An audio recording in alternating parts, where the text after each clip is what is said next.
সাভারে ছাত্রলীগের নির্মমতার শিকার প্রতিবন্ধী শামীমের মৃত্যু হয়েছে। হাসপাতালে 4 দিন চিকিৎসা থাকা অবস্থায় মারা যান তিনি। পুলিশ জানায়, মোবাইলে টাকা রিচার্জ করা নিয়ে থানা ছাত্রলীগের সভাপতি ফয়সাল আহমেদ ও তার সহযোগীদের সঙ্গে কথা কাটাকাটি হয়। এর জের ধরে বেধড়ক পেটানো হয় শামীমকে। ফয়সালের বিরুদ্ধে এর আগেও হত্যার অভিযোগ রয়েছে। এই ঘটনার পর সাভার থানা ছাত্রলীগের কমিটি বিলুপ্ত ঘোষণা করা হয়েছে। নাজমুল হুদা রিপোর্ট, জানাচ্ছেন মুশফিকা নাজনীন।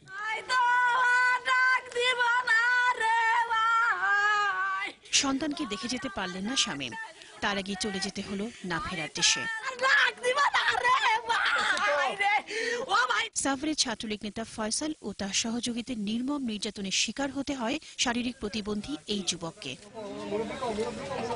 প্রতিবন্ধী ছেলে কি করতে পারে?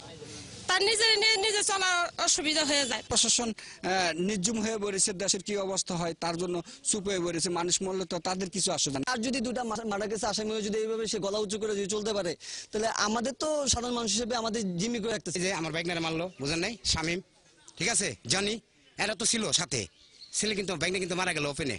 গেল মঙ্গলবার মোবাইলের টাকা রিচার্জ করা নিয়ে থানা ছাত্রলীগের সভাপতি ফয়সাল আহমেদ ও তার সহযোগীদের সঙ্গে শামীমের কথা কাটাকাটি হয়।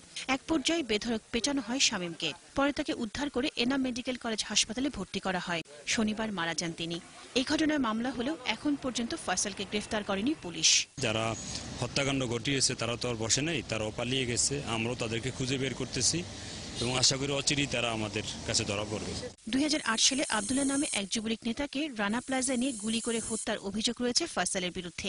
2009 সালে মানিকগঞ্জে অস্ত্রসহ গ্রেফতার হয়েছিল এই ছাত্রনেতা। চট্টগ্রামের রাউজানে দলীয় প্রতিপক্ষের হাতে মোবারক হোসেন নামে এক যুবলীগ কর্মী খুন হয়েছেন। এ ঘটনায় তার দেহরক্ষী জসিম সহ 2 জন আহত হয়েছে।